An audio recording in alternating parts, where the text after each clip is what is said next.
Chapter 117. Craig slumped back in the front seat of his father's Monte Carlo. It felt like coming out of a dream. He was detached, fuzzy, disoriented. He struggled to focus, to clear his mind as a cold dread filled his heart. At the same time, an evil thought whispered to him. It told him he wasn't in the hospital anymore. He resisted, thinking, that isn't possible. Is it?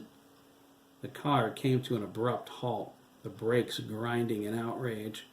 The smell of the Monte Carlo's interior and the feel of the material against his skin was familiar. The motor shut down. Craig drifted off. Sleep opened its warm arms and engulfed him in a sensation that promised relief and rest. He should have known it was too good to be true. Craig cried out, feeling a sharp pain in his scalp. His eyes shot open into his father's drunk and enraged face. Jack dragged him out of the car by his hair. "Let me go!" Craig cried, struggling against the pull. He felt some of the follicles rip out of his scalp. "You're not beating me again!" Jack's expression went wild. He lifted Craig off the ground by his hair and slammed him onto the walkway. He let go and kicked his son in the face. Craig's lips split. Blood filled the inside of his mouth. Jack grabbed him by the collar and lifted him. His breath stank of liquor as he growled into Craig's face. "If you try that again, I'll kill you right here, you backstabbing little bastard."